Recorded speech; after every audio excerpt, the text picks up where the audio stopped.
Welcome to another webinar being presented by the Federation of Jewish Men's Clubs. It is one of a series about the upcoming holiday of Pesach, and all the webinars are available to view at the FJMC website, www.fjmc.org. My name is Alan Cahan. I am the first vice president of the organization. I'd ask you to mute yourselves if you haven't already done so. FJMC is a grassroots organization where one member can take an idea and turn it into an international program. At work and in other organizations, there are hierarchies and layers of bureaucracy, but in FJMC, everybody's voice counts equally. Each one of us can make a difference. Today's webinar, Mishkan HaSeder, Poems for Passover's Journey, with co-editor of the Hagaddah of the same name and special poet Jessica Greenbaum. Poetry of your Seders, which are coming up this Saturday and Sunday evenings. The Hagaddah is available on Amazon, as well as from the publisher. Should you wish to make a contribution in honor of Jessica in her presentation, I'll post the link in the chat where that can be done. If you'd like to read one of the poems, please put such request in the chat, and I'm sending that to everybody. To introduce Jessica, I'd like to introduce Dr. Stephen Mandel, who is an active member of the FJMC and its Imagine Life initiative, and more importantly, a friend of Jessica. Dr. Mandel? Thank you. So let me introduce Jessica Greenbaum, our friend. My wife Heidi is here to join us. So Jessica is co-editor with Rabbi Hara Pearson of the Central Conference of American Rabbis, of the wonderful book, which is Passover Hagaddah, Mishkan HaSeder. She's the author of 3 books, poems. She's a teacher, a social worker. Her poems have appeared in the New Yorker, Poetry Magazine, Yale Review, and Paris Review. She's a recipient of the National Endowment of the Arts Fellowship and the Agnes D. Castogna Award from the Poetry Society of America. Her academic teaching includes Barnard and Vassar, where she is currently teaching at present.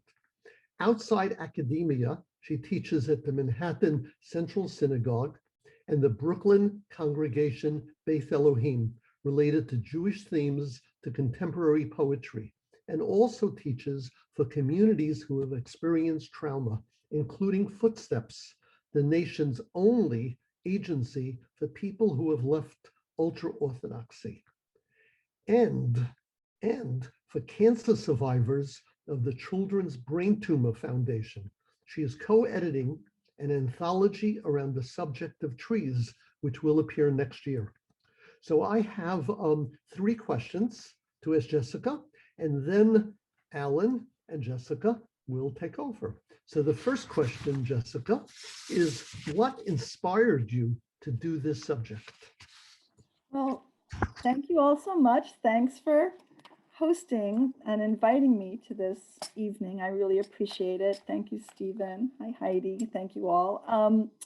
So Rabbi Hara Pearson, who is the first female executive director of the Central Conference for American Rabbis, she long ago changed the whole canon by creating the Torah, a Woman's Commentary, which was a retranslation of Torah. And for every parsha, she included essays and poems by Jewish women. And that just changed everything for me. And my relationship to Judaism really comes through metaphor. And I studied with Hara, and she's a friend. And so we just started dreaming about this, that CCAR has a whole family of Mishkan books, Mishkan HaNefesh are for the High Holy Days. They have a Siddur for Friday night that also, all these have poems in them. And the whole idea is to say, what is it about these ancient texts that really those themes can be distilled in a way that we can also see illustrated in contemporary poems, and so feel them closely to our own lives. So Hara and I started dreaming about this, Stephen, and we just started collecting the poems. Harvey asked me how we managed that, like what was the organization for actually finding the poems. And I really fell into a routine that Hara had already developed for these other Mishkan books, so that we went through the liturgy. This is based on the old Leonard Basque Haggadah that I guess had been their flagship Haggadah for a long time. They revised that text, but for every page of it, we looked at, okay, what are the themes here? Are the themes welcome? Are the themes promise? Are the themes travel? Are the themes immigrant? You know, we just went through for every page. And the fact is that the themes are so universal that, you know, you just end up knowing a lot of poems that fit those themes. You don't have to go like searching with a microscope and tweezer in like all the libraries of the world, because, you know, really we know these themes are about being a human being and being a, you know, being a person in the world. So for every page, Harvey, we had a list of themes that a poem might reflect or refract or argue with, embody in some way. And the main idea for what we wanted it to do in dialogue was bring it closer to the present moment for a participant. Should I go on one more second, Stephen? Can I tell you? So I think what you've already said is how this Haggadah promoted conversation through generations. And the metaphors of your poetry, in essence, reject suffering and enslavement and promote freedom. Yeah, I mean, you look at the, you know, we know the main themes. We are instructed. Our instructions are to tell the story as though it happened to us and pass it on to the next generation. And we know that this is a story that was created for us. It didn't just happen, it was created. Pharaoh's heart was hardened.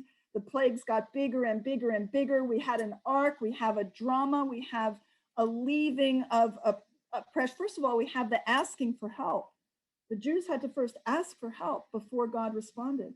And then we have that whole part of the narrative. And then we have the going out in faith and the journeying and the having to mature into a non-slave mentality people. So all of that is going to include how do we feel the real experience of the immigrant? How do we feel the real experience of the slave and the oppressed person? And how do we, you know, how do we create tikkun olam, knowing that? But yes, the instruction is to tell it like it's happening to you. And in order to feel it like it's happening to you, we were hoping the poems would help with that.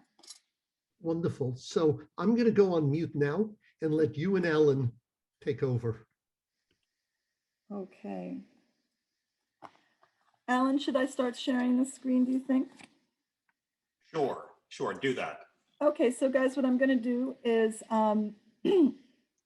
just you go through a few of the poems, you know, just like in the beginning of the Seder, sort of, you know, not quite equal ways through, just to give a little sense of how you might use these poems for yourself and for your Seder guests. So I'm going to share the screen and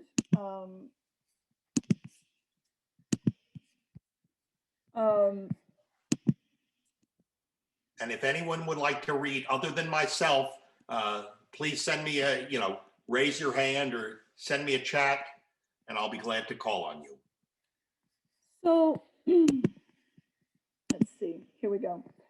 I'm going to start at the beginning, although I'm not going to go page by page, but really just because the Haggadah starts out with these very, very important basic themes. So what we have on the right side of the page where the traditional liturgy is, if you could see it right now, we have that first part about now we're gathered together, right? This is the moment of beginning.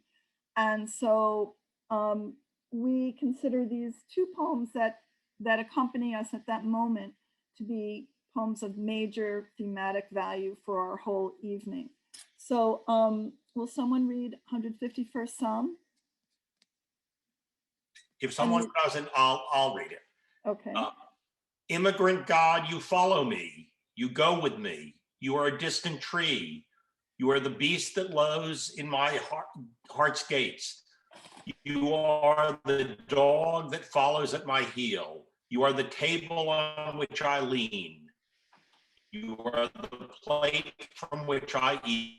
Shepherd of the flocks, youth of all youth, Ancient of Days, follow us. Okay, so thank you. Thank Continue. you. Well, let's just take one Should I sec. continue? First, let's just take one sec to talk about this poem. So this poem is by Carl Shapiro, you see at the bottom. So something important about this, guys. Anyone here familiar enough with the Psalms to know how many of them there are? I'll just cut to the chase. There's 150. In our tradition, there's 150 Psalms. So what does it say to have this one be the 151st and calling God an immigrant God? What is it? You're a participant, you're sitting there, you are preparing yourself for this journey. You are sitting around this table, but you are really hoping for some sense of transformation as the evening goes on, and you're setting out. So here you have this. Any ideas about 151st Psalm in which there's an immigrant God? And anyone can unmute themselves and talk. Well, first, hello? Hello, Yes. can you hear you? Oh, Mhm. First, there's the reality that there's more than, that in theory, there's more than 150 Psalms. It's like, well, what else you got for me, Daddy? And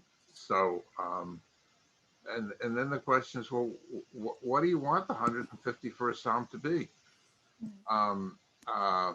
Because the 150th ends with music, with cymbals and banging and song and everything, and a big balagan, musically speaking, and so the question is, after that, what comes next? So obviously this particular author felt that he wanted to return to something that probably is either a theme in the middle of all these Psalms or something that wasn't a theme at all, which is a different kind of relationship with God. Yes. A psalm that doesn't exactly praise God. Whose purpose is something other than that. And exactly what you said. It is particular to the author. We know at this moment that we are being invited to write ourselves into traditional liturgy. We're saying, yes, this author wrote this 151st Psalm. We are each going to come, as you said, Harvey, we're each going to come with our own sense of God and our own sensibilities, our own pictures. We are, one thing about metaphor and the intensity of metaphor in Passover is that we each have our own relationship, because whenever you see an image, you don't see it the same way I see it. And so each of our sensibilities is welcomed into the text. And we are talking about an immigration story. There's no, that is one major thing we are talking about. This is a story of immigration. So there's both those things together. Thank you for that. And will someone read Optimism? If you'd like to read, please unmute yourself and go ahead. By Jane Hirschfeld.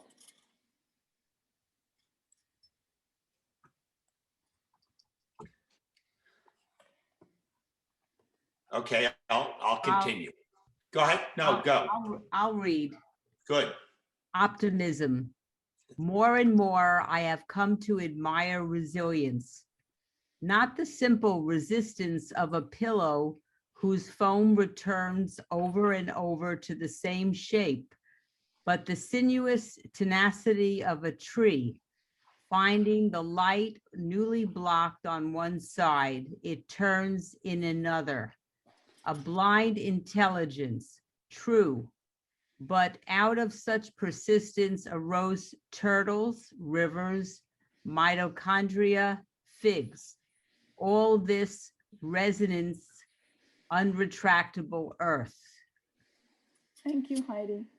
So guys, why these two poems? Why this poem right up there, right when you're starting?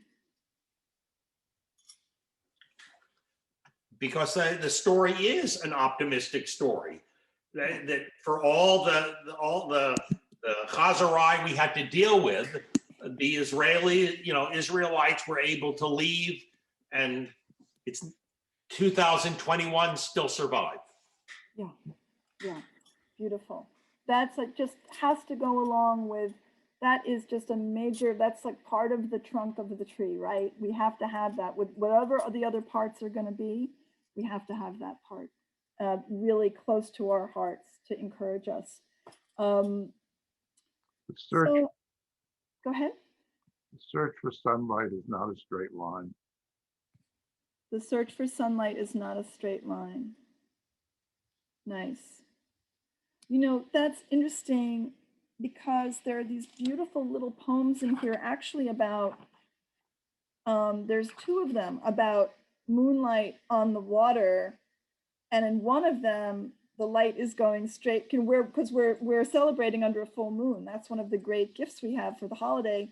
And in one of the poems, Gary, the moon beam goes straight to you. And in another one, it's broken, but it's always there. It's still on the water. You know, the waves might be breaking it, but it's still there. So it's interesting you bring up the sun, the light of the sun, not a direct line. Okay, so as I'm making my way to page 73 in this very painful,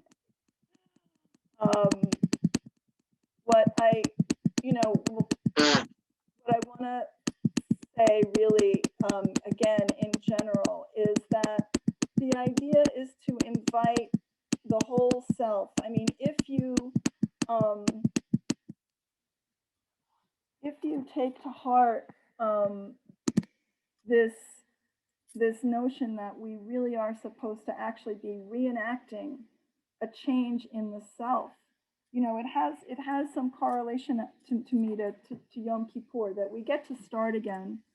We get to start out, and we're challenged to start out and take this on. And in this little poem, which is by Howard Schwartz, whoopsie daisy, what happened to that?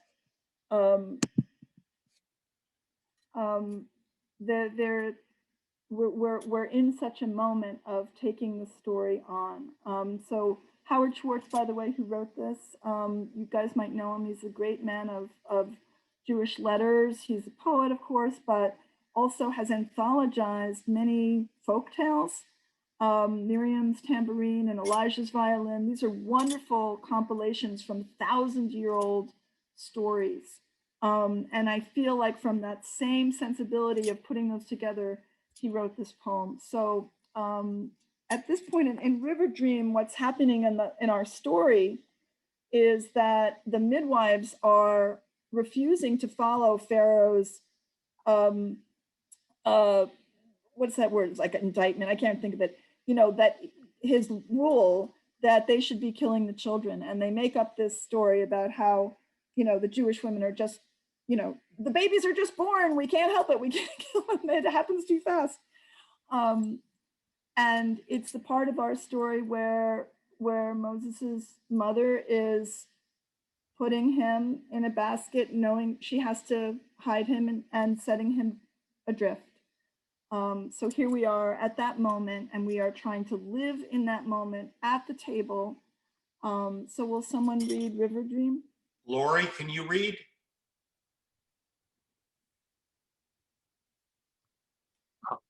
I'll read it. Okay.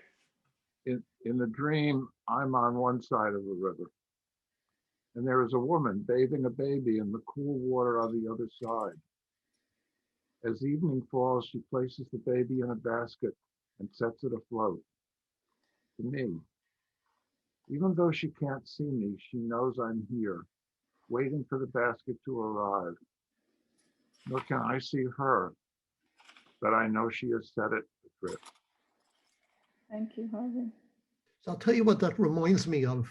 You know, when someone passes away, you think that Moses was sort of put into the river, maybe hopefully to live, but you don't know if he would have been picked up to live. And at the same time, when we're not here anymore, or for those who are around, God is there to take care of us. Mm. So Stephen, the whole exactly about to take care of us. We're in this moment. We're in this moment. The speaker is in this moment of saying, I know that I'm meant to take care of what's coming toward me, right? I know I can't see her. She can't see me. There is a faith. There is an agreement. And to the extent that we are devoted to tikkun olam and to taking care of the world, this is our moment. You know, this is our moment. We need to be ready. Someone has their faith in us that we are going to help, and we are at the ready. I love this poem for how it makes all of us, men and women, receivers of tender life. And Howard told me that he actually wrote this in a dream. He was in the hospital recovering from a stroke. And that just meant a lot. I mean, it does, because Stephen, I think it does speak to this sort of life and death moment that you felt from it, you know. Something both urgent and innate is offered to us right then. Anybody any feelings about this or any ideas about it? Yeah, this is told from the point of view of, I guess, Nefertiti, the mother to be, which is really a dramatic shift, because everything else about the Exodus story is told from the Jewish side of things, and this isn't. And so you see a different perspective. It's like Rosencrantz and Guildenstern. They don't see Hamlet from Hamlet's point of view. They see Hamlet as walking around saying, you know, well, what am I, and do I make a decision, and everything else. And so she's seeing this baby come to her, and that's very different from Miriam, who sets the baby out. And in theory, there's a companion to the poem, which is the poem to be written when she lets go of Moses, and he wanders off into the desert, and he leaves his mother aside.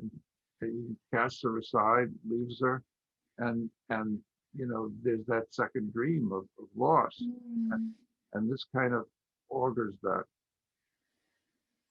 That's so important, because this is who you want to be at your Seder, to say to people, we're living all these roles. You know, we're trying to understand this story from inside.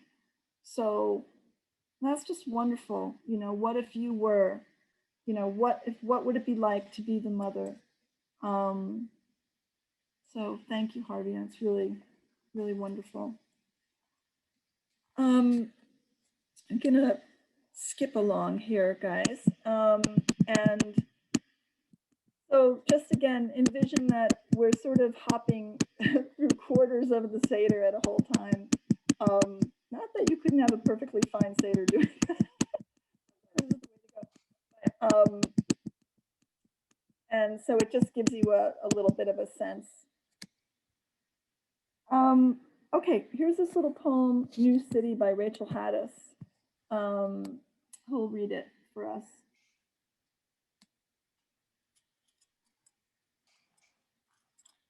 I'll read it. Okay. Are you going to read it, Alan, or should I read? Sure. New city or meditation? New City. Winter strains towards spring. A bird is singing in a light leafless tree. The river gleams, the sidewalks glint with ice, or with a hint of possibility. A blade of sun bisects the afternoon street.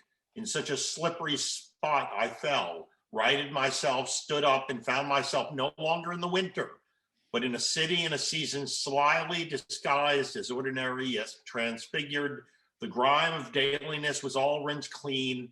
In a leafless tree, a bird was singing. And it's so positive in its outlook. Yeah. And it starts in one place, right? So did you guys pick up on this, that where the second line is a bird is singing in a leafless tree, but the speaker falls and the world changes? A blade of sun bisects the afternoon street. In such a slippery spot, I fell, righted myself, stood up, and suddenly everything looked different. A season slyly disguised as ordinary, yet transfigured. In a leafless tree, a bird was singing, and this is the switch. Oh, yes, this is how I'm seeing things. So, anybody want to talk about why this poem? This poem is across from about the rebuilding of Jerusalem, and there's a glass of wine, and it's in thanks for our lives being saved. So that's the page it's facing, and that hopefully in some ways it's embodying, illuminating, refracting, enlarging. So I think of two things, one Jewish, one not so Jewish. Not so Jewish is Bruce Springsteen, who sings The Rising, right after looking at the Freedom Tower and then thinking that New York's going to come back. And the second is sort of related to just the history of the Jews, the Holocaust, the persecutions, the enslavement of the Jews, and how we have survived and how we will flourish. Nice. Hi, everyone. I turned my video on. Hey, Lori. Just got home from work. I'm sorry. Hi, Steve. Steve invited me. I feel like this poem is speaking to me of the sort of nearing of this ending of the pandemic. I was walking home from work today to go to the car, and it was still light out at 7 o'clock, and people were eating outdoors, and the word possibility like really rang to me, that we're seeing, like, it says New City, but it could be New York City. I mean, we've been there since last April, and it's like coming back a little bit, and it's nice. It's like a renewal, just in time for Passover and the holidays, but people are starting to get out again. And I think the light was beautiful tonight, like the sunset, and it was really nice. So. And the more you like think about exactly what you're saying, the more you bring that, the more you feel that this is like the present. This is like the present, this whole pandemic thing, and this whole not knowing where we're going and how long it's going to take us, and seeing the promise. Yes, that the more real you can make this to yourself, that's the hope of the poems. So Stephen, I'll just talk about one more poem. Is that right? Can I just say something? Please. I'm Rob Abrams. Hey, I'm Rob. sitting next to Lori. Hey, a colleague of Steve's. The fall reminds me of, it's almost a wake-up call to see what's always been there. Nice. Beautiful. Love it. Go on until 9 o'clock, so you can do more than one. Oh, okay. I thought you said something like 35 minutes. Okay, so let's spend a little time with this next poem. A lot of really good poems in there. By the way, when Hara and I came across the new Colossus for the moment, let's see exactly what's across from it. What's across from it is, tonight we link ourselves to all those driven from their homes by poverty or war as we fulfill the mitzvah.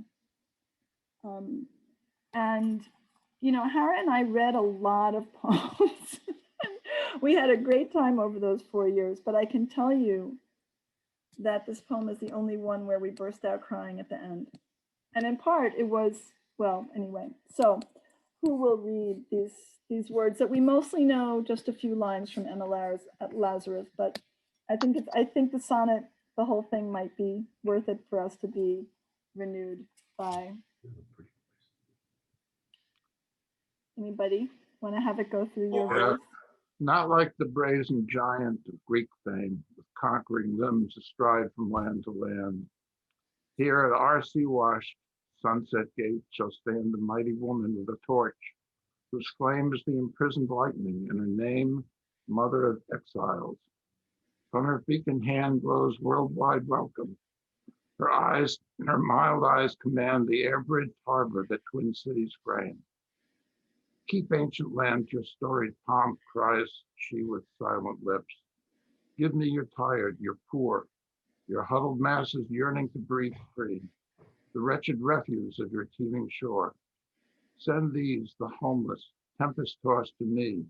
I lift my lamp beside the golden door. Mhm.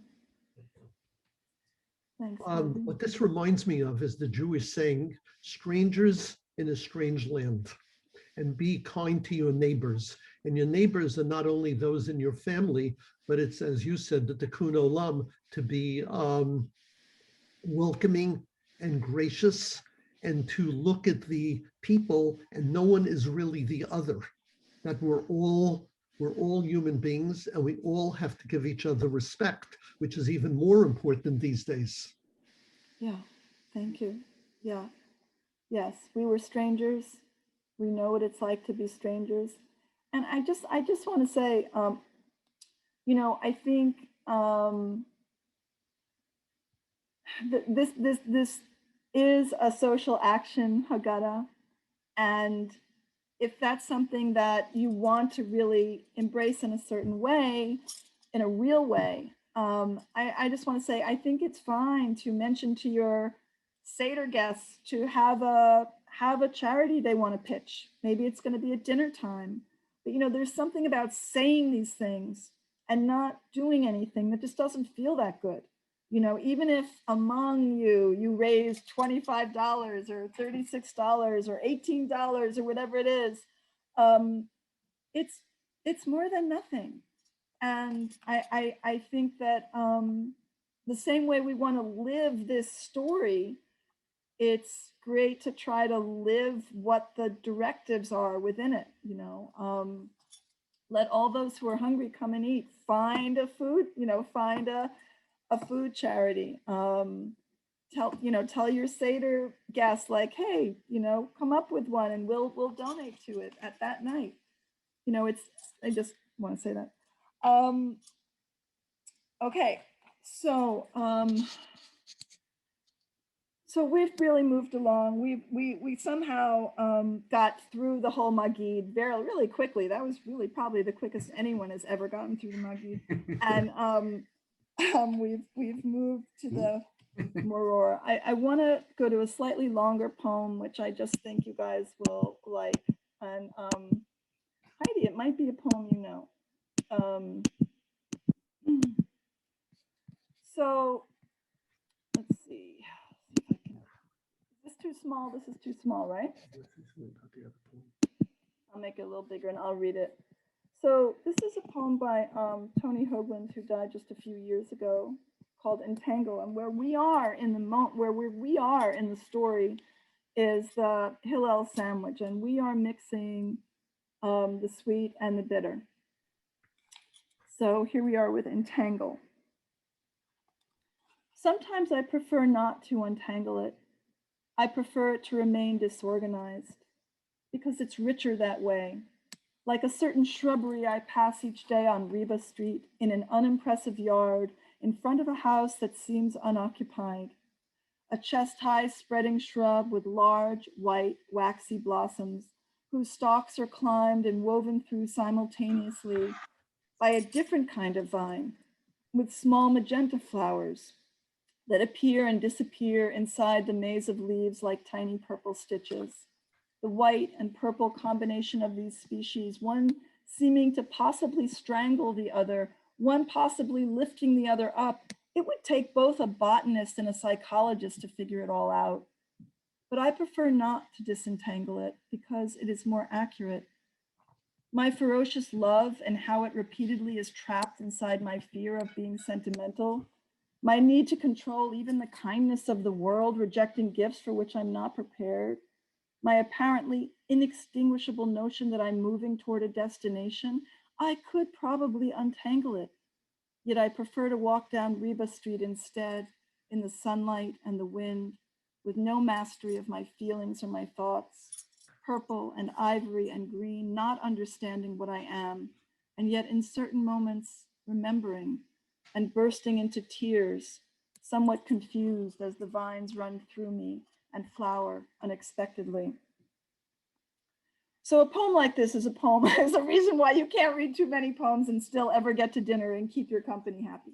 But on the other hand, if you were just choosing a few and you wanted to talk about why we eat a sandwich that mixes bitter and sweet, and what that has to do with our experience as Jews and our experience in the story, you might want to consider it. Is there anything in the poem that you guys liked, or that any lines you liked, or anything that comes out at you that, even if you didn't use it for your Seder, that you just liked? Well, life is richer when it has both the sweet and the bitter. You know, that sometimes you can't appreciate the sweet unless you've experienced that bitter, you know. And so I think that's, you know, poetry often requires you to think and listen more carefully, you know, because it isn't what I'll call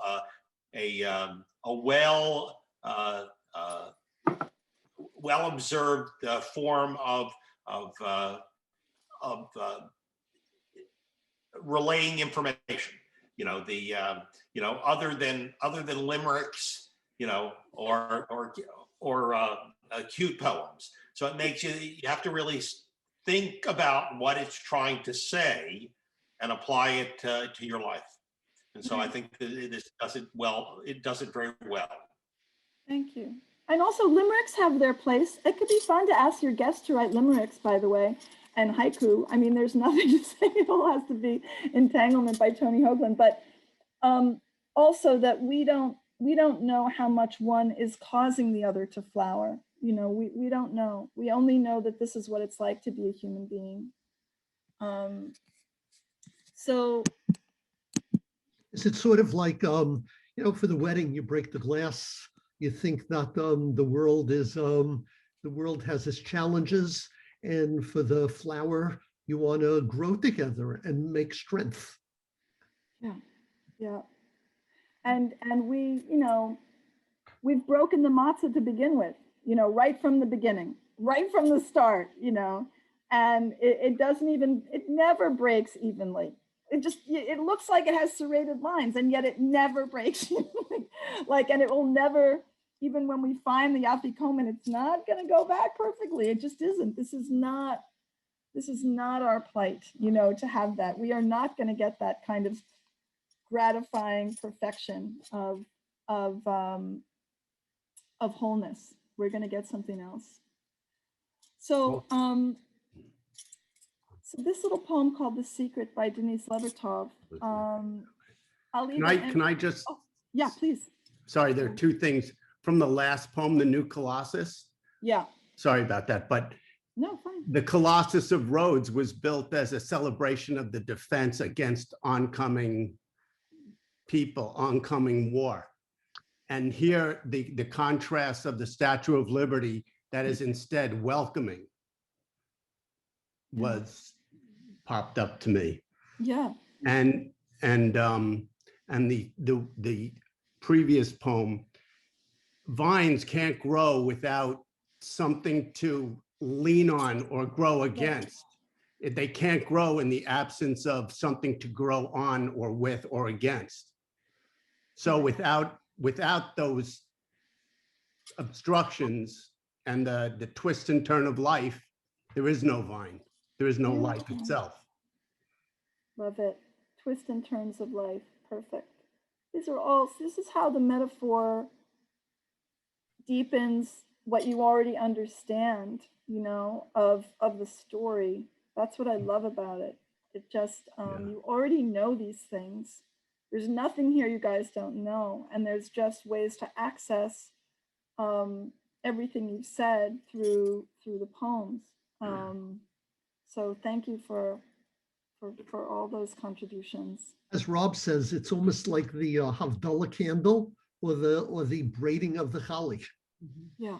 It's the growth of of let there be light and a good week, and then let there be a good marriage. Mm. Yeah, no, I just think it's interesting to be thinking about those things, Stephen, exactly as you say, like what are we braiding? What do we want to braid to move into, when we're closing down, like Havdalah, when we're going to end this holiday, and what's our braided candle? What are the three things we want to move from this journey?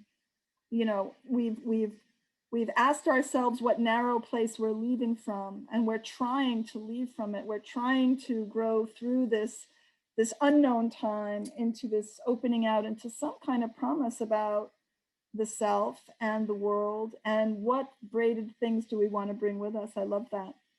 I think that's the thing about metaphor. You can really bring it with you, you really can. And it's already in our lives as Jews. There's so much that's in our lives as Jews that has to do with poetry. Just close reading of the text, turn it and turn it again. You know it from the beginning, from the first time you started reading Torah, you know it. Havdalah, that we have line breaks, that we have stanza breaks. We have, poems just have innately a relationship to things that we already know in our Jewish scrim. So this little poem, The Secret, by Denise Levertov. This maybe we'll see where the timing goes, but it's be fine if this is the last poem. It holds a lot for me, I think, of what you might want to have at this point. So this is across the page is the finding of the Afikomen. There's so much in life that's hidden. So who will read The Secret? The Secret. Two girls discover the secret of life in a sudden line of poetry. I don't know who The Secret wrote the line. They told me through a third person. They found it. And not what it was, not even what line it was. No doubt by now, more than a week later, they have forgotten the secret, the line, the name of the poem. I love them for finding what I can't find, and for loving me for the line I wrote, and for forgetting it, so that 1,000 times till death finds them, they may discover it again in other lines, in other happenings, and for wanting to know it, for assuming there is such a secret, yes, for that most of all. Mm-hmm. Thanks, Helen. Okay, so guys, what do you make of how this poem is responding to, we're nearing the latter part, really, the last third of the Seder, last quarter, really. And what do you make of it? Why, for instance, two girls? Why is it wonderful that it's two girls in relation to this moment in this holiday? Because the holiday primarily deals with the four sons. There are very few women roles unless you bring them in, and so, many times my wife has said, okay, we're going to do the four daughters, and since I have two daughters and one son, yes, that's relevant. This story is applicable to you. And we have four daughters in the Hagaddah, so. Right. But no, thank you. Yes, that's definitely one thing. Also, like we put Miriam's cup on the table on a woman, and we put an orange on the table, for LGBT. So there are things that may not be traditional or orthodox, but at the same time, it shows our inclusivity and how welcoming we are. And just like the whole Haggadah does. It tells a story and puts us into the first person rather than sort of says to us, it's not the Haggadah telling us a story, it's us now telling a story of our own lives. Oh, I love that. Beautiful. So Anybody else? This is why it's great to read with other people. Like, I'm just one person, you know, I don't think of everything. One thing is the children leading with the questions, and that we are, you know, we want the children there, but really in this moment, it's these two girls in relationship to each other, in friendship. Oh, let's find this. Oh, I found this. And this delight, right? You know that feeling from your friends. You know that you like want to find, it's like, oh, there is something hidden in here. We're going to find it. It's going to be exciting for us. It's going to be like life. And so it's the younger people who find the secret that the older poets, like I, who don't know the secret, wrote the line. They told me they'd found it, but not even what it was, not even what line it was. And so we have really, this is, you know, really our whole Seder, that we are sitting there with younger people, with each other, saying, I want to know. I want to know the secret. I want to know the meaning. That's what I do as a Jewish person. I read and I reread, and I turn it and I turn it, and I believe there is something for me to understand about what it means to be a human being and how I might be a better one in the ways I want to be. And for assuming there's such a secret, you know, thank goodness. So I just think that's a fun poem for the Seder for that reason. So it says to you, it's sort of, I can ask you a question. So if you look at the Seder, who is your hero? And that you mean, and that would be a great question for your Seder table, right? I hope you're not asking me, Stephen. Don't ask me. He's not asking you. The poem is also about finding what is lost, like the Afikomen. Nice. Because it's going to be lost every year and found, right? Right. And the thrill is there each time you find it, especially for the brighter young people who are seeking it. The older people sit around and don't really participate. And Rob, what do you make of the structure of this poem in relation to what you just said? So the structure is what? Just simply, basically, like, what's it made out of? Like four lines in each. Right. Yeah, we've got these symmetrical stanzas. That was a deliberate choice, right? It didn't have to be. There's many poems that go all over the page. Right. So we have an order, like we have for the Seder. You know, it is an ordered poem. Right. And so there's something constant about it, but it's talking about within that constancy, there's what we can't predict, what we don't know that we're going to find, that we're going to go from this predictability to this a sudden line of poetry. Oh, a sudden line of poetry, you know. So there's just so much it holds, you know.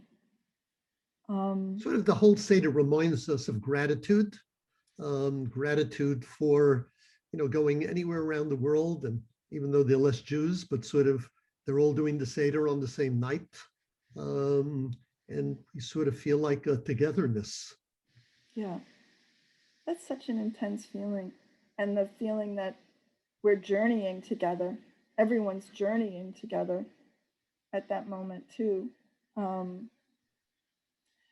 Well, the other thing that these bring out is, since most of us and many of our guests may have heard the Seder story, the Haggadah, many, many times, you know, I'm going to guess that far too many of us tune off the Seder story because they've heard it before. And this at least presents them with a little different take, and then makes them, hopefully, if they listen, they have to rethink, what does it mean? What is this story that each year we're being told to retell it? and its importance and its significance to us in our generation. You know, wait a second.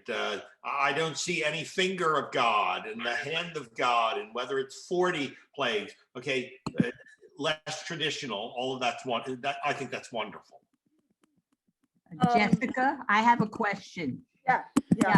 For our Seder next Saturday night, we're inviting a couple of people, friends who are not Jewish. Okay. Who may or may not have ever been to a Seder. Is there a particular poem or poem that you feel could be appropriate to Yes. encourage them to understand the story? There's a poem that specifically invites them, for one thing. There's a few poems. There are poems, I'm going to find it. It's way toward the beginning. It's on page 29, called Invitation. I won't go back to it on the screen because I think it would take too long. But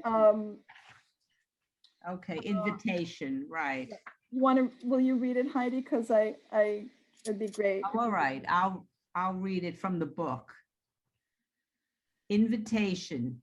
Half of me from pickled herring in New York, half of me from fields of corn in Indiana. All my mother's ancestors from Poland, all my fathers from Alsace-Lorraine, all the Jews who came before my mother, all the Catholics who came before my father, all who came before Jewish and Catholic ever existed, before the pyramids of Egypt, and the great circles of upright stones, all who go back to beyond the Fertile Crescent. Those who were not me, who became me, tonight you are all invited to gather around the fire, to share flat bread and ancient beans. What's the name of that poem? Beautiful. Invitation on page 29. And who wrote it? It's by Rose Black. It's Rose? Rose Black. B-L-A-T-T? B-L-A-C-K. Rose Black. Yeah. Okay, great. Thank you. Is there another one that Um, you would recommend?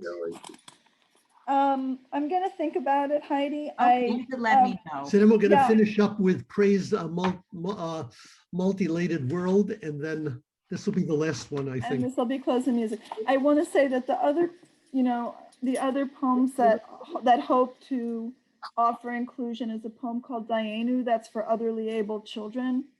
And there's a poem called something like the Trans Hagaddah poem. I mean, I did hear from some friends a very relevant criticism that there weren't poems specifically for interracial families that don't announce themselves that way. So one can only hope that some of the other sort of the humanism of the other poems might help people feel that everyone is spoken to. Again, but these are not the end all poems. This is an idea of poems. You find a better poem, put it in there, write one, whatever it is. This is not the end of anything that can ever happen. So I just wanted to this is the last poem in the Haggadah, and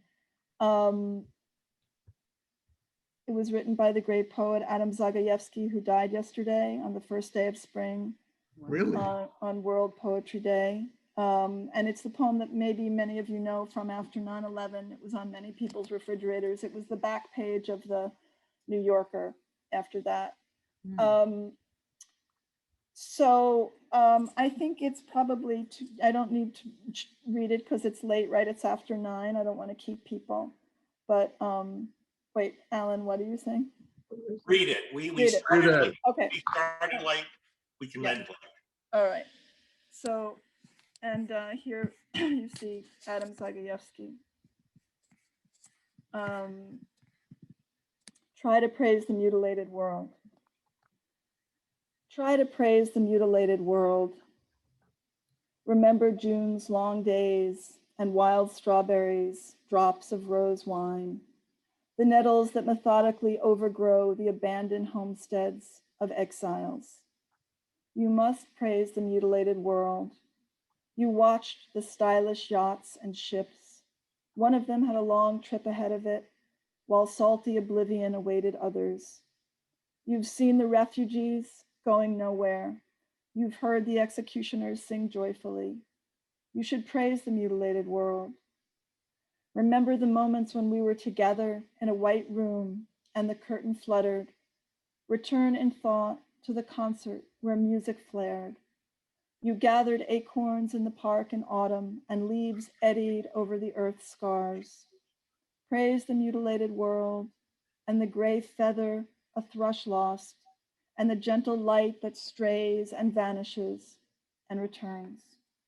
So thank you all so much. I wish you a really wonderful holiday, and however the Haggadah can come into it is terrific, but I appreciate the time just talking to you all and learning from you all about the poems. Well, from Alan, and Alan will say something, and from myself and all of us, it's really with gratitude and for this holiday that this, we'll include it as part of our Seder. Not only think of you, but think of our families and our gratitude for just enhancing the lives of our children. Thank you so much, Jessica. Thank you. Thank you. Thank you. Bye. Thank you. Alan, Sit in before good health. a couple Yes, of, a couple go of ahead. things. One, I think Are we- this was sensational. Oh, I thank you. It's an eye opener and it's important. I think that if you can schedule this something similar to this next year and let everybody know what they missed, I think it's important to think of the Seder as an experience outside of Manischewitz. And this begins that process. And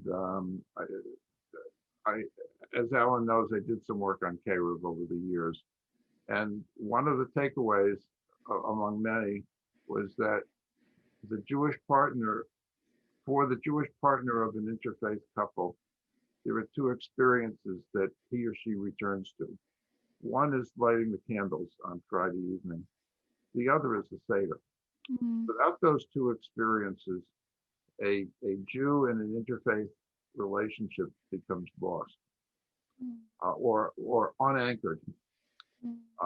Maybe that's a better way of putting it. And this is an opportunity to reimagine.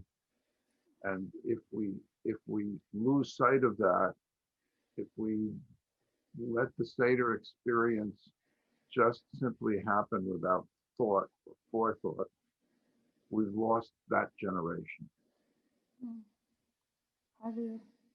And this will be available, the recording of this will be available. Hopefully everybody will use some of these poems, buy the book. I get no commission. Buy the book, and because that will require more thought than the traditional reading. And that's where those poems, giving a very different perspective, make us think and make our forefathers and foremothers be pleased that we took the Seder and its message more appropriately and remembered it and made it whole. Thank you for so much. Thank you for Thank you. doing that with me. Thank you. Thank you, guys. Thank you. thank you. Thank you.